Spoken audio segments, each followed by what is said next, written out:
Graça e paz a todos. Hoje vamos fazer um estudo de grande importância no livro de Daniel, no capítulo 11. É uma profecia que se cumpre em nossos dias e basicamente é uma das últimas profecias que se cumprirá antes da vinda de Cristo. No livro de Daniel, no capítulo 2, Nabucodonosor teve um sonho dado por Deus que Daniel interpretou de uma grande estátua. E essa estátua simbolizava os últimos reinos que existiria neste planeta.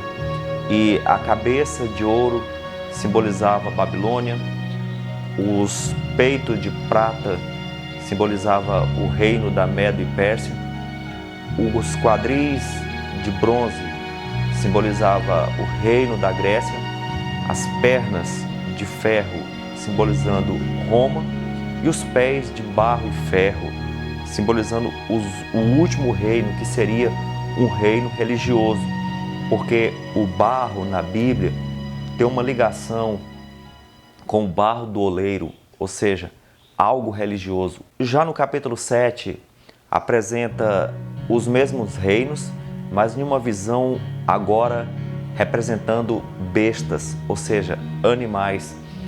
O leão simbolizando a Babilônia, o urso, a Média e Pérsia, o leopardo com asas e 4 cabeças, representando a Grécia, e o dragão, um monstro espantoso, representando Roma. Além disso, representa aí uma Europa dividida, também um cristianismo apostatado, o julgamento e a vinda de Cristo. Já no capítulo 8, nós vemos ali 3 reinos: Grécia, Pérsia e Roma. Babilônia já havia passado.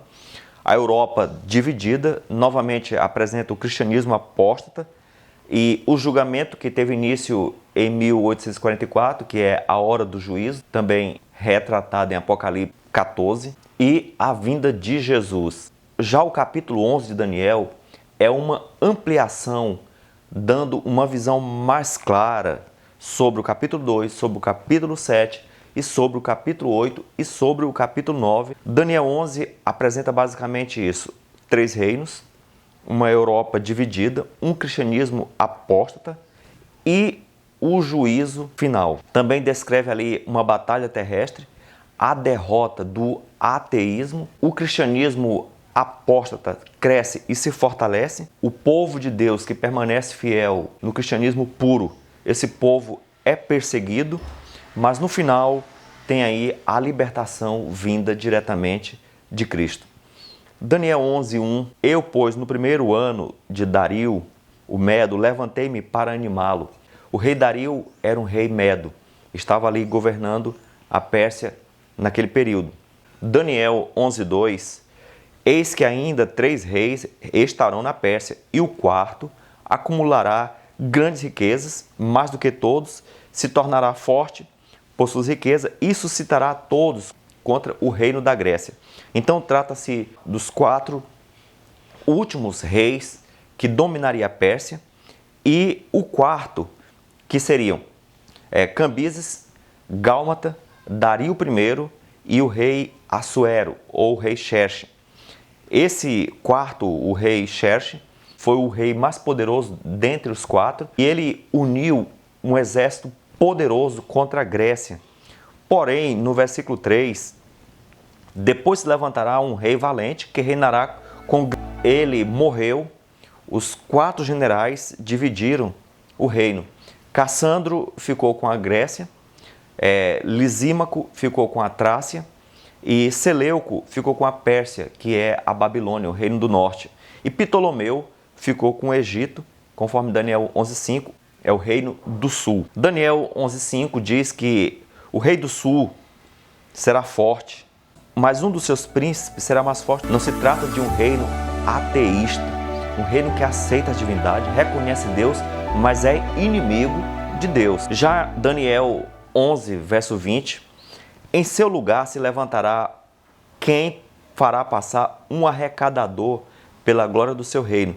Então aqui trata-se da ascensão de Roma ao poder, ou seja, a Grécia passa e esse arrecadador de impostos era César Augusto, Em Lucas 2:1 fala que já na época de Cristo, já o Império Romano dominava o mundo, a Grécia tinha passado, e naqueles dias saiu um decreto de César para que todo mundo se alistasse. Então César, realmente, conforme Daniel, era de fato um grande cobrador de impostos.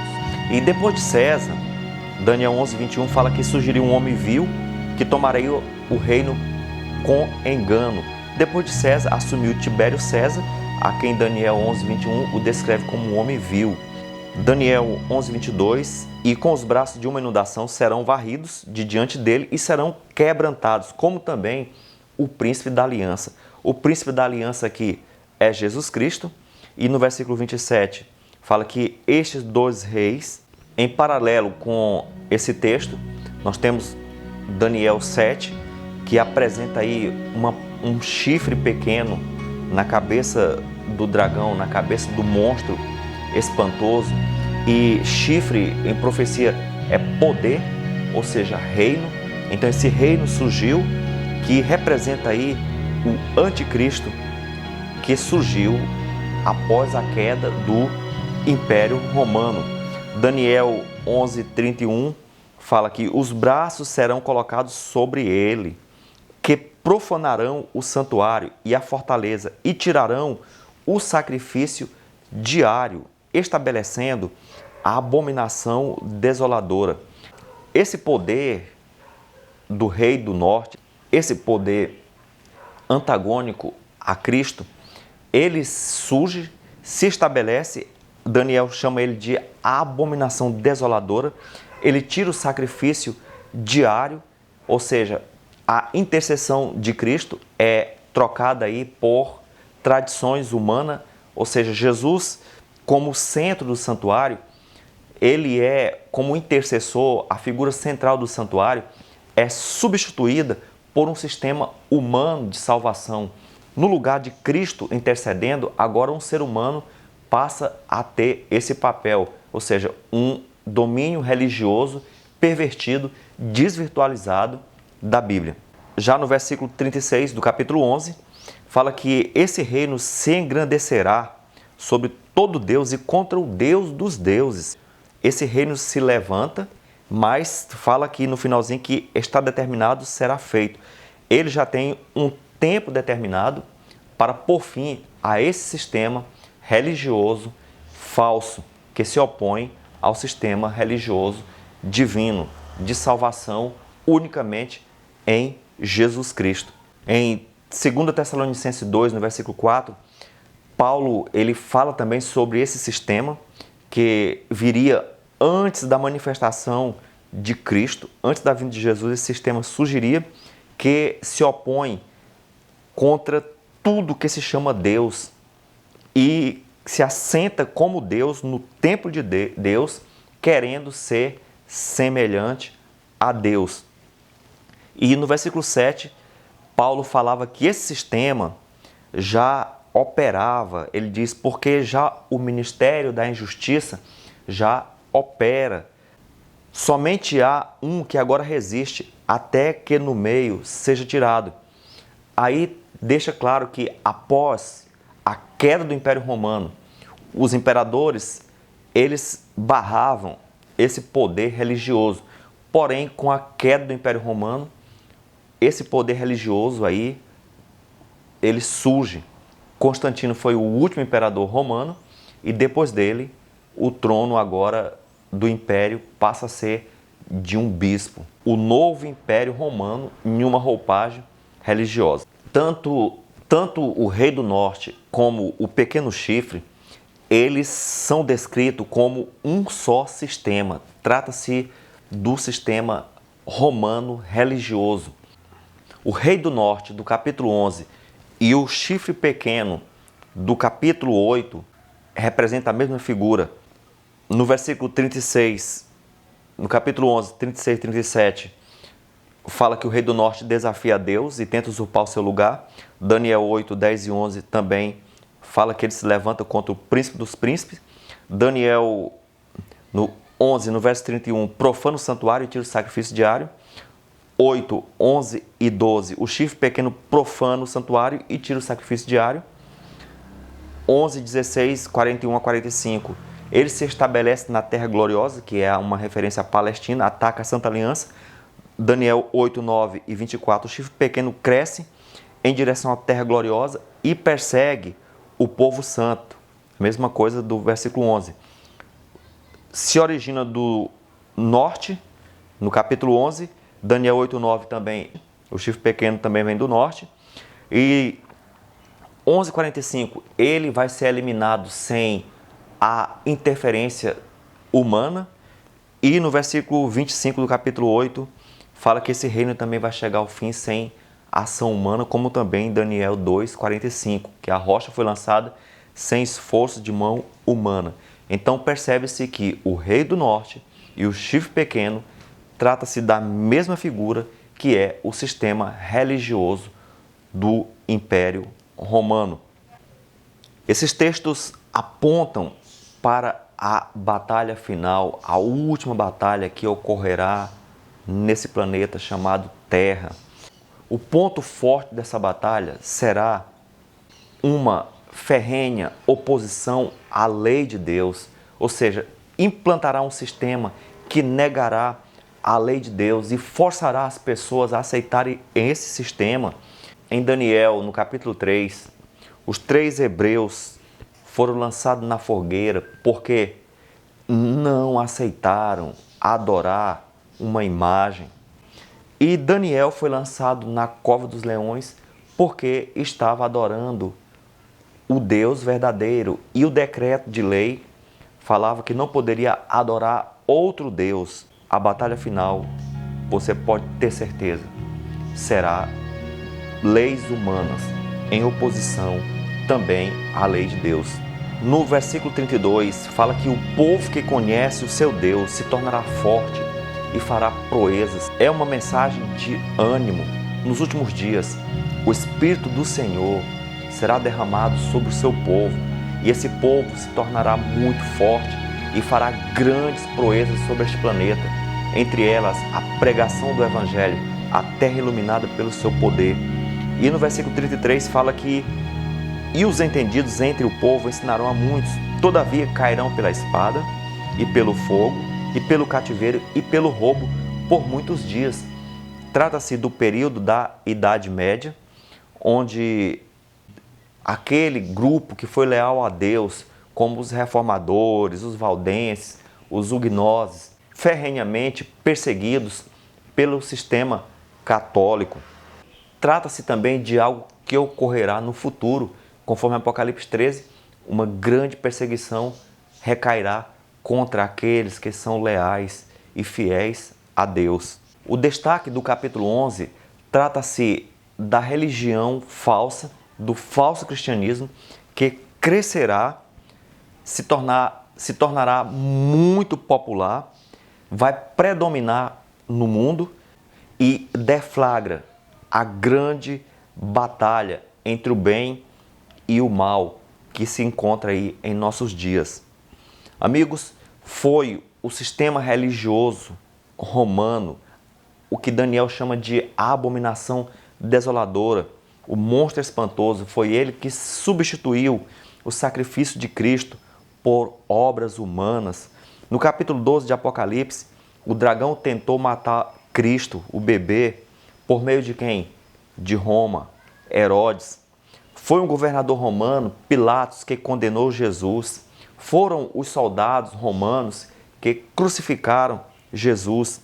Foi Roma que exterminou os apóstolos e muitos cristãos. O professor Labianca, da Universidade de Roma, professor de História, ele afirma o seguinte, que após a sucessão dos Césares, veio a sucessão dos pontífices em Roma. Quando Constantino abandonou Roma, deu o seu trono ao pontífice. No livro de Thomas Hobbes, o Leviatã, ele fala o seguinte: se considerarmos a origem desse poderoso domínio eclesiástico, perceberemos facilmente que o papado nada mais é que o fantasma do finado Império Romano coroado sobre seu túmulo. Então ele afirma aí que o sistema do Vaticano nada mais é que uma renovação do Império Romano numa roupagem religiosa. Apocalipse 17, 5 fala sobre Babilônia, que também é outra referência ao sistema religioso apostatado. Lá diz: na sua testa estava escrito: mistério, a grande Babilônia, a mãe das prostituições e abominações da terra. Amigos, na época dos apóstolos, em Colossenses 1:23, o evangelho foi levado para todo o mundo. Os árabes ouviram o evangelho, os orientais ouviram o evangelho, porém, com a perseguição, com a Inquisição, o evangelho foi destruído em vários lugares do mundo. E devido a essa destruição, o que aconteceu? O budismo, o islamismo, o hinduísmo, o confucionismo, o espiritismo e o ateísmo cresceram graças à Inquisição. Então, o sistema do Vaticano é a mãe das abominações da terra. E os cristãos da atualidade, que são chamados de evangélicos, esses cristãos também bebem das abominações do sistema romano. Por exemplo, o domingo foi um dia mudado por Roma. Não há como esconder isso.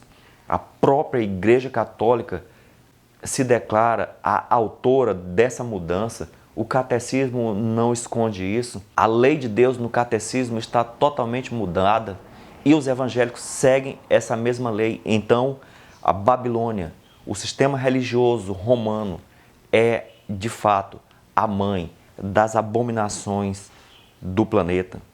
Daniel, em oposição ao autoritarismo medieval católico e também ao sistema monárquico, no qual era instituído pela igreja, que falava que o rei era direito divino e o rei era inerrante porque Deus era com ele, era escolhido por Deus.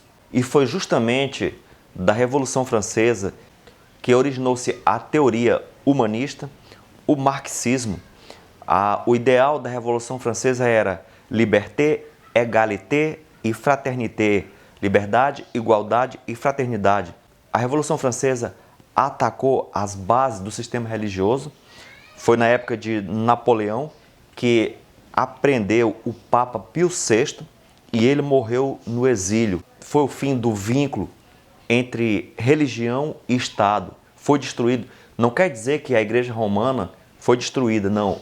A partir da Revolução Francesa, a Igreja Católica ela passa a ser só religiosa. Ela perde a influência política que ela tinha no mundo. Obviamente que está recuperando esse poder e no tempo do fim vai recuperar. Então há uma constante luta no capítulo 11 de Daniel entre o rei do norte e o rei do sul. O presidente Ronald Reagan, ele unido com João Paulo II, eles fizeram a maior façanha da história contemporânea. Eles destruíram as cortinas de ferro do comunismo. O comunismo representa aí o braço do ateísmo. Porém, nos dias em que vivemos, como não existe mais o comunismo, a não ser uma China comunista, que é potência, no entanto, a sua economia não é mais comunista. É uma economia de mercado, é uma economia capitalista. E o que resta agora do lado do ateísmo chama-se de esquerda, e o rei do norte, politicamente, é mais conhecido como direita e até mesmo extrema direita. Então, o que acontece?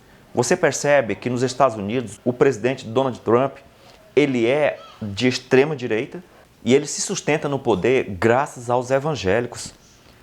E você percebe que a esquerda, ela está caindo em todo o mundo. As pessoas hoje não estão mais preocupadas com um governo que realmente governe politicamente, ou seja, que administre o país nas questões sociais, como gerar emprego, uma boa educação, segurança, proteção em épocas como a que estamos vivendo de uma pandemia, um governo que atue.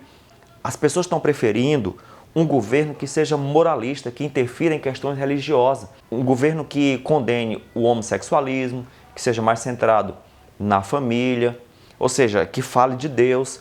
Qualquer político hoje que não falar de Deus, ele está fadado ao fracasso. É tanto que até Vladimir Putin, o governo da Rússia, ele já fala em Deus. O governo brasileiro é um governo religioso, que fala em Deus, está sustentado por uma base religiosa, que são aí mais de 40 milhões de evangélicos, da mesma forma que o governo Trump. O novo governo boliviano também se sustenta com base religiosa. É uma onda que está se espalhando por todo o mundo. Ou seja, a direita política, a extrema-direita política, ela vai derrotar a esquerda e vai impor a religião babilônica, que é a religião de Baal, e devolver à Igreja Católica o poder político que ela perdeu com a Revolução Francesa. Nunca na história a Igreja esteve tão envolvida com política como hoje. Apenas na época de Constantino houve algo parecido. Os pais da Igreja deram a mão aos políticos, aos privilégios políticos. Porém, nos dias que estamos vivendo, está muito visível. A Igreja se tornou uma entidade política. Os evangélicos brigam por causa de políticos. No Brasil, há aí uma polarização entre esquerda e direita, e você vê do lado da direita grande parte das pessoas evangélicas que sustentam as suas ideias, as suas opiniões, a ponto de entrar em conflitos. E, infelizmente, até a Igreja Adventista, que não era tão envolvida, você percebe que, além dos membros, que uma porcentagem altíssima estão a favor da extrema-direita, como também grande parte dos pastores, cerca de mais de 90%, também estão apoiando esse sistema radical de governo, um governo que seja mais religioso. E o grande problema é que estamos caminhando para a grande decisão final. E este é um grande perigo. E por isso a Bíblia nos adverte nessa profecia para que a igreja tenha cuidado e se afaste desse tipo de situação. Estado e religião devem ser separados. Quando se une Estado e religião, um grupo vai ser perseguido. Um grupo não vai aceitar certas coisas. Nós caminhamos para isso. E, infelizmente, a Igreja Adventista, que se dizia tão entendida de profecia, está caindo nesse grande laço, apoiando o que Apocalipse 13 chama de a formação da imagem da besta. Concluindo, o rei do norte é a falsa religião, a religião babilônica, a religião de Baal. Só lembrando que foi Babel que quis unir todo mundo. Então, o rei do norte tem esse alvo. Novamente, uma nova Babel ser implantada, uma união de todos os povos. Já o rei do sul é o ateísmo e o paganismo, aquelas religiões que negam a existência de Deus e a salvação unicamente em Jesus Cristo. Daniel 11:43 diz: e apoderar-se-á dos tesouros de ouro e de prata e de todas as coisas preciosas do Egito, e os líbios e os etíopes o seguirão. Os líbios aqui, os etíopes, é uma representação do paganismo, ou seja, vai haver essa união. O Daniel 11 revela o ateísmo, o comunismo cairia e em seu lugar surgiria um poder religioso que se espalharia pelo mundo e exerceria um domínio universal através de Roma. Daniel 11:41 entrará nas terras gloriosas e muitos países cairão, mas da sua mão escaparão estes, Edom e Moabe e os chefes dos filhos de Amon. A terra gloriosa, aqui simbolicamente, nesse contexto profético, não se trata mais da Palestina, mas se trata do povo de Deus. Quando se fala em Edom, Moabe e os filhos de Amon, são os povos pagãos e os cristãos que estão em apostasia ouvirão o chamado de Apocalipse 18:4 para saírem de Babilônia. Esse povo se unirão ao povo de Deus. Como diz em Apocalipse 18:1, toda a terra foi iluminada com a sua glória. Essa iluminação é o derramamento do Espírito Santo. No tempo do fim, Deus levantará um exército de pessoas fiéis e verdadeiras.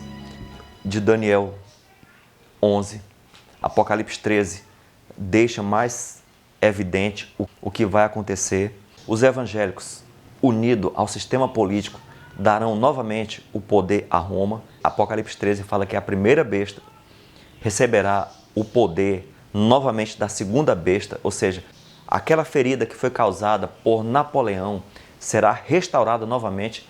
Existem muitas coisas que não sabemos, mas uma coisa é certa: os jesuítas, o alvo dos jesuítas é destruir a religião opositora e colocar no poder novamente o Papa como supremo da terra. Não se engane, os jesuítas estão infiltrados em igrejas, em estados, no judiciário, no sistema político. Eles estão infiltrados em todos os lugares. E não tenha dúvida, eles estão trabalhando com todas as forças para que a Igreja Católica novamente tenha o poder que perdeu. Segundo Tessalonicenses 2,8, fala: a esse cuja vinda é segundo a eficácia de Satanás, com todo o poder e sinais e prodígios de mentira. Satanás falsificará a vinda de Jesus. Então, Roma assume o poder e pouco tempo depois ela entrega esse poder ao anjo caído. Daniel 11:44, mas os rumores do Oriente e do Norte o espantarão e sairá com grande furor para destruir e extirpar a muitos. Aqui é uma referência à volta de Jesus. Quem vem do Oriente? Mateus 24:27. Toda referência ao Oriente na Bíblia refere-se a Cristo. Cristo virá e vai pôr fim nesse sistema pervertido. Ele voltará como o libertador do seu povo, que vai estar sendo perseguido pelo sistema da besta. Daniel 11:45, e armará as tendas do seu palácio entre o mar grande e o monte santo e glorioso, mas chegará o seu fim e não haverá quem o socorra. Assim como em todas as profecias de Daniel, esse reino perverso, ele se levanta, a sua queda é retratada sem o auxílio de mãos humanas. Ele cairá pela interferência de Deus.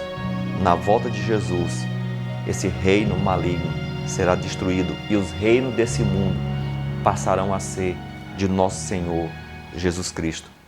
Amigos, eu concluo fazendo uma advertência. Não se engane, Deus não tem vínculo político. Deus não é de esquerda, Deus não é de direita. Deus tem sua igreja. A igreja de Deus não é uma igreja envolvida com sistemas políticos. É hora de você sair dessa armadilha. Abandone essa ideia. O rei do povo de Deus é Deus. Jesus falou: o meu reino não é deste mundo. A Bíblia diz: a nossa pátria não está aqui. A nossa pátria é o céu.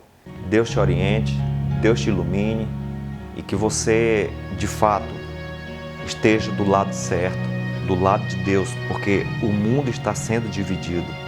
Uns irão adorar a besta, outros permanecerão do lado do Deus Todo-Poderoso.